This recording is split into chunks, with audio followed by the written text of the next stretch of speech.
مسلمہ کذاب خود قتل ہوا، وحشی بن حرب جس نے حضرت حمزہ رضی اللہ تعالیٰ عنہ کو شہید کیا تھا، یہ مسلمان ہو چکے تھے. یہ کہتے میں نے کہا کہ جیسے دین کا بڑا ستون میں نے گرایا ہے ایسے اللہ کے دین کے دشمن کا بھی گراؤں. میں نے مسلمہ کذاب کی گردن اتار کے میں نے وہ حضرت حمزہ والا کفارہ ادا کیا. اللہ اکبر.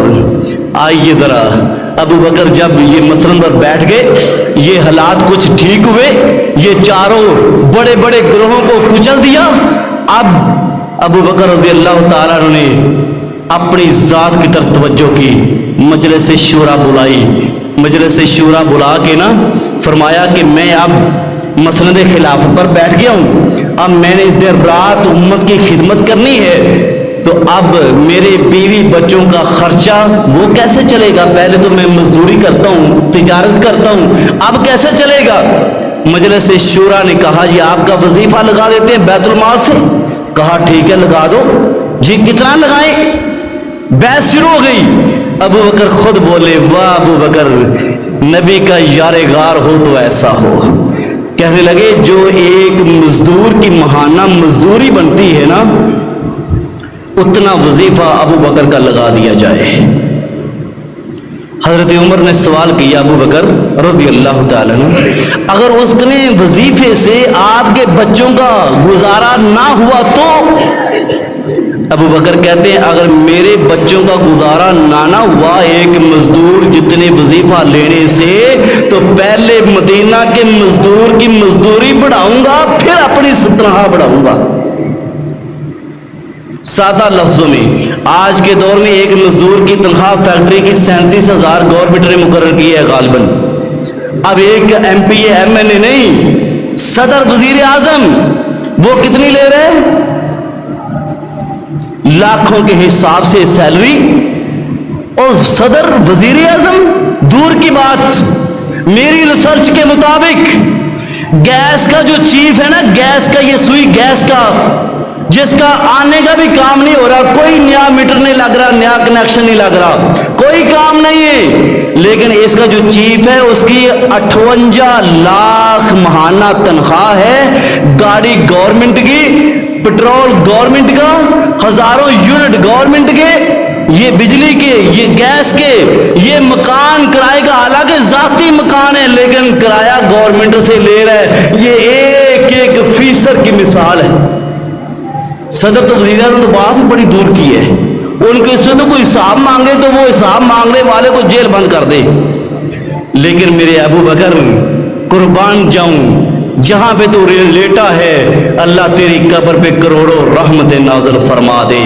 اور واقعی وہ جگہ روضۃ من ریاض الجنہ اور اللہ کی رحمتوں کے برسنے کی وہ منبع ہے اور مرکز اور محور ہے. ابو بکر کہتے ہیں لوگوں اگر میرا گزارا نہ ہوا تو پہلے مزدور کی مزدوری بڑھے گی، پھر ابو بکر کی تنخواہ بڑھے گی. ایک مزدور کے برابر اپنی تنخواہ مقرر کی، لیکن اس کے باوجود کیا ابو بکر رضی اللہ تعالیٰ عنہ ایک دن نا عمر کہتے ہیں کہ میں ابو بکر کو دیکھا فجر کی نماز پڑھ کے نا اسی طرح جلدی جلدی مسجد سے نکل جاتے ہیں، منہ نیرے ابھی اندھیرا ہوتا ہے تو یہ چلے جاتے ہیں مسجد سے. میں ایک دن نا پیچھے پیچھے گیا تو راستے میں مجھے کوئی خاص چیز نظر نہ آئی. میں اگلے دن پھر گیا میں نے دیکھا ایک دن کہ آپ ایک مدینہ سے باہر جنگل میں جھونپڑی ہے، خیمہ لگا ہوا ہے، تمبو لگا ہوا ہے، اس کے اندر ابو بکر داخل ہو گئے. اور کچھ دیر کے بعد ابو بکر باہر نکلے تو منہ پہ مڑاسا مارا ہوا ہے، کوئی مجھے پہچانے بھی نہ. ابو بکر نکل کے واپس آ گئے تو عمر کہتے میں اس خیمے میں چلا گیا. جب میں نے اس خیمے میں جا کے دیکھا نا ایک بوڑھی ضعیف اماں آنکھوں سے نابینی پڑی ہے چارپائی پہ، ہاتھ پاؤں ہلا نہیں سکتی اور اس کے خیمے میں چند برتن پڑے ہیں کھانے پینے والے، بڑے صاف ستھرے ہیں، خیمے کی صفائی ہوئی ہوئی ہے۔ اور اماں جی کو میں نے جا کے سلام کہا، اماں جی نے سلام کا جواب دیا۔ میں نے کہا اماں تم کب سے پڑی ہو؟ کہتی مجھے تو سال کا عرصہ گزر گیا اسی طرح پڑی ہوئی بے یار و مددگار۔ کہا پھر گزارا کیسے ہوتا ہے؟ کہنے لگی پتہ نہیں، کوئی اللہ کا بندہ آتا ہے، وہ آگے کھانے کی سرید بنا کے نا شوربے میں لقمے بھگو بھگو کے میرے منہ میں ڈال کے مجھے کھلا کے اور پھر وہ برتن صاف کر کے میرے خیمے کی صفائی کر کے چپ کر کے چلا جاتا ہے، مجھے نہیں پتا کون ہے۔ اللہ اکبر۔ عمر کہتے جب میں نے دیکھا نا پیچھے پیچھے آیا تو آپ نے جب مڑاسا کھولا تو ابو بکر، میں نے کہا نبی کے یار غار تو نے عمر کے لیے بڑی مشکلات پیدا کر دی ہے، یہ عمر کیسے پوری کرے گا جو تو ڈیوٹیاں دے رہا ہے؟ ہائے ہائے، وہ ابو بکر صدیق رضی اللہ تعالیٰ عنہ۔ کون ابو بکر؟ جب ابو بکر کی وفات ہوئی آپ کی چارپائی کو اٹھایا گیا، جنازہ اٹھایا گیا، جنازہ لے کے صحابہ جا رہے ہیں، آگے سے اچانک 3-4 بچے آ گئے، کہنے لگے چاچو جان چار پہ رکھ دو۔ عمر موجود، عثمان موجود، علی موجود رضی اللہ تعالیٰ عنہ، حسنین کریمین موجود، سارے صحابہ موجود، چار پہ رکھ دی گئی۔ یہ بچے آگے آ جاتے ہیں، چار پہ کو پکڑ لیتے ہیں، بھاگ کے عمر آگے بڑھتے ہیں، کہتے ہیں بیٹو اگر میرے بھائی سے ابو بکر سے نبی کے یار غار سے کچھ لین دین ہے تو ہمیں جنازہ پڑھا لینے دو، میں آپ کا لین دین کلیئر کروں گا۔ عثمان آگے بڑھے، کہا بیٹو اگر کچھ ہمارے ابو بکر سے لینا ہے تو مجھ سے لے لینا، ان کا جنازہ ہونے دو۔ یہ رو رو کے چارپائی کے پایوں کو چمٹ جاتے ہیں، سسکیوں میں آہوں میں ان کی چیخیں نکل جاتی ہیں، کہنے لگے چچا عمر، چچا عثمان، چچا علی، ہم نے ابو بکر سے کچھ لینا نہیں ہے، ہمارے باپ کو کافی عرصہ ہوا فوت ہو گئے، ہمارا کوئی پرسانے حال چچا تایا دادا نانا نہیں تھا، ہم بے سہارا تھے، ابو بکر تھے جو ہمارے گھر میں ہر مہینے کا پورا راشن چوری دے کے آیا کرتے تھے۔ ہمیں باپ کے فوت ہونے کو اتنا دکھ نہیں ہوا جتنا آج ابو بکر کے فوت ہونے کا دکھ ہوا ہے۔ ہمارا باپ آج فوت ہوا ہے، ہمیں آج دنیا تاریک نظر آ رہی ہے، ہمیں آج اندھیرا نظر آتا ہے کہ باپ گیا تو اللہ نے ابو بکر پیدا کر دیا، اب ابو بکر بھی چلا گیا تو اب ہمارے یتیموں کا سہارا کون مرے گا؟ عمر کہتے واہ ابو بکر تیری قسمت کیا کیا کہنے، کیسا انسان ہے، کسی کو پتا بھی نہیں ہے، عمر کو بھی نہیں پتا، مجلس شورا کو بھی نہیں پتا کہ ابو بکر کیسے کیسے ایک بوڑھی ماں جو آنکھوں سے نبینی مدینے سے باہر بے یار و مددگار خیمے پڑی ہے، اس کے خیمے میں جھاڑو دیتا ابو بکر خلیفۃ الرسول نظر آتا ہے، یتیم بچوں کی کفالت کرنے والا ابو بکر نظر آتا ہے۔ اور یہاں پہ تو حال یہ بن گیا، اول تو ہماری حکومت کچھ کرتی ہی نہیں ہے، اگر کرے 10 روپے کا کام وہ بھی قوم کا ٹیکس لے کے تو تصویریں اور ویڈیوز بنا بنا کے اس بندے کی خودداری کا بیڑا غرق کر دیتے ہیں۔ لیکن کہاں سے لاؤں ابو بکر کو رضی اللہ تعالیٰ عنہ وارضا؟ عمر کہتے ہیں ابو بکر تو نے ہمارے لیے خلافت اور یہ میدان بڑا مشکل بنا دیا ہے۔ کون؟ ابو بکر رضی اللہ تعالیٰ عنہ بیمار ہو گئے، جیسے میرے نبی کو 14 دن بخار آیا ان کو بھی 14 دن بخار ہوا، آج 14واں دن ہے، 21 جمادی الثانی ہے۔ ابو بکر فرماتے ہیں اپنی بیٹی سیدہ عائشہ طیبہ طاہرہ عالمہ فاضلہ محدثہ فقیہہ سے، کہنے لگے بیٹی آج کون سا دن ہے؟ کہا سوموار کا دن ہے۔ کہا ہمارے نبی کس دن اس دنیا سے گئے؟ کہا ابا جی سوموار کے دن اس دنیا سے گئے۔ کہنے لگے الحمدللہ میری دلی خواہش تھی کہ اللہ مجھے بھی اسی دن موت آئے جس دن میرے پیارے حبیب کو وفات ہوئی تھی۔ اللہ اکبر۔ اب وصیت سنو ذرا، آج ہمارے بھی اب آباء و اجداد وصیتیں کرتے ہیں، ہمارے بھی بڑے وصیتیں کرتے ہیں، اب وہ تو اپنی زندگی میں بیٹوں کے نام لگوا کے بیٹیوں کو مردہ لکھوا دیتے ہیں یا بے وارث کر دیتے ہیں یا بلا کے ان کو فورس کرتے ہیں، پریشرائز کرتے ہیں کہ بیٹا اپنے بھائیوں کو حق چھوڑ دو، اپنے بھائیوں کو معاف کر دو، یہ تو باپ کا دروازہ کھلا رہے، اور تمہیں کیا پتا یہ پردیسن چوزیاں، یہ کونجے، یہ تیری بہنیں یہ تیرے لیے کیسے کیسے تنہائی میں بیٹھ کے دعائیں کرتی ہے، بھائی کی قبر کو دیکھ کے کیسے خوش ہوتی ہے، تمہیں کیا پتا تم چند مرلے زمین کے پیچھے لگا ہوا ہے۔ بہنوں کو کہتا ہے کہ اگر میرا منہ دیکھنا ہے تو زمین چھوڑ دو، اور اسلام نے تمہیں بہن سے ڈبل حق دیا، باپ کے مرنے کے بعد بہن کو 1 ایکڑ دیا، تمہیں 2 ایکڑ دیے، بہن کو 1 لاکھ دیا، تمہیں 2 لاکھ دیے، اگر تو بہن سے ڈبل دے کے پیٹ نہیں بھر سکتا تو بہن کا حق کیوں مانگتا ہے، پھر بھی نہیں بھرے گا۔ اور لوگ سوال کرتے ہیں قاری صاحب اگر کوئی بہن خوش ہو کے چھڑ دے تے پھر کدے کسی بھرا نے بھی بہن آدھا حصہ چھڈیا خوش ہو کے؟ کون چھوڑتا ہے؟ صرف اس وجہ سے بہن مجبور ہو کے بیٹی چھوڑتی ہے کہ میں باپ کے دروازے اور دہلیزیں اور دیواریں دیکھنے کے لیے کبھی نہ کبھی آ جاؤں تو میرے لیے اجازت مل جائے، زمین قربان کر دیتی ہے۔ میرے ابو بکر بھی آپ وصیت کرنے لگے ہیں، سنو ذرا غور سے۔ عائشہ رضی اللہ عنہ کو کہتے ہیں بیٹی میری جائیداد میں 1 اونٹنی 2 غلام ہیں، یہ دونوں چیزیں بیت المال کی ہیں، جب میری روح نکل جائے یہ دونوں چیزیں بیت المال میں عمر کو جا کے جمع کروا دینا۔ اور اگلی بات اور جملہ سنو، ابو بکر کہتے ہیں عائشہ بیٹی میرے گھر کی تسلی سے تلاشی لینا، کوئی اور ذرہ برابر بھی چیز نکلے تو وہ بھی بیت المال میں داخل کروا دینا، جمع کروا دینا۔ کہاں سے لاؤں ابو بکر؟ خلافت کہتے غصب کر لی تھی، قبضہ کر لی تھی، اس لیے کیا تھا۔ بیٹی عائشہ رونا شروع ہو گئی، باپ نے پوچھا بیٹی عائشہ کیوں روتی ہو؟ کہا ابو بکر بابا جان آج آپ کی وفات کا ٹائم ہے، گھر میں کفن بھی نیا کپڑا نہیں ہے اور نئے کفن کے کپڑے کے پیسے بھی نہیں ہیں۔ یہاں پہ تو کونسلر بن جائے تو اس کی ساتھ پشتیں بیٹھ کے کھاتی ہیں، اتنا کرپشن کر لیتے ہیں۔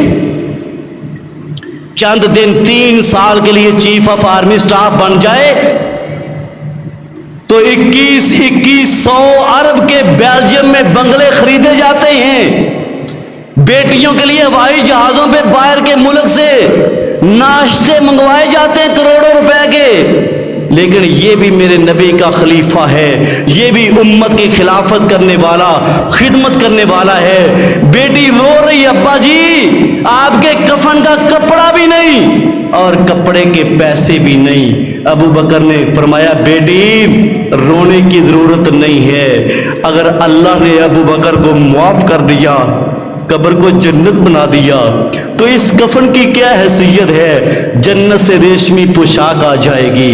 اور اگر تیرے باپ کو اللہ نے معاف نہ کیا، خدا نخواستہ حساب میں ناکام ہو گیا، یہ تو عاجزی ہے نا، اگر ابو بکر تیرا باپ ناکام ہو گیا تو یہ کفن کس کام آئے گا، جل کے راکھ ہو جائے گا۔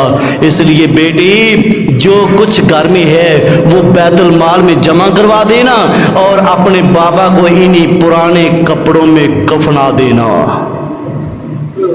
پرانے کپڑوں میں کفنا دینا۔ بیٹی ہائیں مار کے رونے لگی، نبی کی بیوی ہے، دنیا کی بھی جنت کی بھی، ابو بکر کی بیٹی صدیقہ ہے، سارے صحابہ کی عورتوں میں سے استاد ہے۔ سیدہ عائشہ کی چیخیں نکل گئی ابا جی ہم آپ کے لیے نیا کفن بھی نہیں خرید سکتے؟ یار آج ہماری برادری، ہمارے علاقے میں سے، محلے میں سے کوئی 3% آدمی، غریب آدمی فوت ہو جائے، ہم اس کو بھی پرانے کپڑوں میں کبھی کفن نہیں نہ دیتے۔ اللہ اکبر۔ تو یہ تو ابو بکر صدیق ہے، یہ تو عتیق ہے، یہ تو افواہ ہے، یہ تو تقا ہے، یہ تو خلیفہ رسول ہے، یہ تو سسر رسول ہے، یہ تو یار غار ہے، یہ تو ثانی اثنین ہے، یہ تو میرے پاک پیغمبر محمد الرسول اللہ صلی اللہ علیہ وسلم کا صدیق اور صحابی ہے۔ کتنی عظمت والا اور مسلمانوں کا بالاتفاق خلیفۃ الرسول امیر المومنین ہے، لیکن بیٹی سے کیا کہہ رہے ہیں؟ بیٹی انہی پرانے کپڑوں میں کفن دے دینا۔ ایسے ہی ہوا، ابو بکر رضی اللہ تعالیٰ عنہ کو انہی کپڑوں میں کفن دینے کے لیے تیاری کی گئی۔ سوموار کے دن 21 جمادی الثانی 13 ہجری شام کے بعد وفات ہوتی ہے، اور اسی رات یہ آپ کو حضرت عمر فاروق رضی اللہ تعالیٰ عنہ کے وصیت اور حکم کے مطابق، جو ابو بکر کی وصیت تھی رضی اللہ تعالیٰ عنہ کی، بیوی حضرت اسماء بنت امیس نے غسل دیا۔ یہاں پہ یہ بھی مسئلہ سمجھ لو، آج کل لوگ کہتے ہیں جی بیوی خامد کا منہ نہیں دیکھ سکتی، غسل نہیں دے سکتی، کندھا نہیں دے سکتی، قریب نہیں جا سکتی، کیوں؟ کہتے فوت ہوتے نکاح ٹوٹ گیا۔ اور کبھی مسئلہ سنا ہے کہ نہیں سنا؟ میرے حنفی بھائیوں کو یہ مغالطہ ہے، بیوی خامد کو، خامد بیوی کو غسل نہیں دے سکتی، لیکن سیدنا پیارے ابو بکر رضی اللہ تعالیٰ عنہ کو حضرت اسماء بنت امیس بیوی نے غسل دیا، اور سیدہ فاطمہ الزہرا رضی اللہ تعالیٰ عنہ کو خامد حضرت علی نے غسل دیا۔ بیوی خامد کو، خامد بیوی کو غسل دے سکتی ہے اور چہرہ دیکھ سکتی ہے۔ اچھا بھائی، اگر نکاح فوت ہوتے ہی ٹوٹ گیا، بندہ خامد فوت ہو گیا، تو پھر بیوی 4 مہینے 10 دن عدت کس بات کی گزارتی ہے؟ سوگ کس بات کا ہے؟ یہ ثابت کرنے کے لیے کہ نکاح فوت ہوتے ہی ٹوٹ گئے، پھر تو اس کو آزاد ہونا چاہیے۔ لیکن عام انسان کو 3 دن سوگ منانے کی اجازت، بیوی کو 4 مہینے 10 دن قرآن کا حکم۔ الذین یتوفون منکم ازواجا ویذرون ازواجا یتربصن بانفسہن 14 اشہر وعشرا، جن بیویوں کے خاوند فوت ہو جائیں 4 مہینے 10 دن عدت گزارے، ان کے حق میں بیٹھی ہیں۔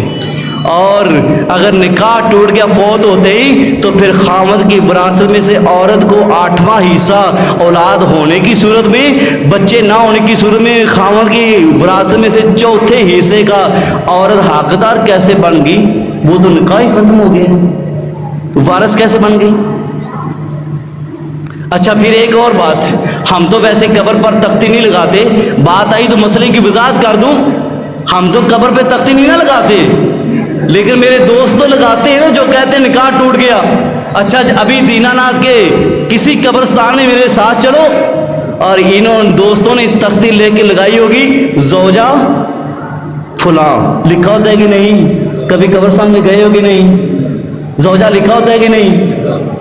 اچھا مرد نکاح ٹوٹ گئے تو پھر قبر پہ تختی کیوں لگائی ہو کہ ابھی فلاں کی بیوی ہے؟ ایک طرف کچھ کہے جا رہے ہو، دوسری طرف کچھ کہے جا رہے ہو۔ تو خامد اور بیوی دونوں ایک دوسرے کو غسل بھی دیکھ سکتے ہیں، چہرہ بھی دیکھ سکتے ہیں، اور خامد بیوی کی چارپائی کو کندھا بھی دے سکتا ہے۔ اچھا یار عجیب مسئلہ ہے، بیوی فوت ہو گئی، خامد کندھا نہیں دے سکتا، پرائے دے سکتے ہیں۔ واہ سبحان اللہ! اور اس کے لیے میں دلائل دوں تو وقت بہت کم ہے۔ سیدہ فاطمہ رضی اللہ عنہ فوت ہوئی، غسل حضرت علی نے دیا، کفن حضرت علی نے دیا، جنازہ حضرت علی نے پڑھایا، چارپائی کو کندھا حضرت علی نے دیا، چاروں حوالے ذمہ دار، رات کی تاریکی میں جنازہ پڑھایا گیا، اور چاروں کام سیدنا حضرت علی نے کیے۔ اور صحیح بخاری کی حدیث، نبی کائنات باہر سے گھر تشریف لائے، جس بخار میں آپ کی وفات ہوئی وہی بخار شروع ہوا، سر درد سے بیماری شروع ہوئی۔ نبی کائنات گھر میں آئے، کہتے 28 صفر کی تاریخ ہے، گھر میں آئے تو کہتے مجھے سر میں درد ہو رہا ہے۔ حضرت عائشہ کہتے اللہ کے نبی میرے بھی سر کو درد ہو رہا ہے۔ آپ فرماتے ہیں عائشہ اگر تو سر کے اسی درد میں فوت ہو جائے، تمہیں غسل بھی دوں، تمہیں کفن بھی دوں،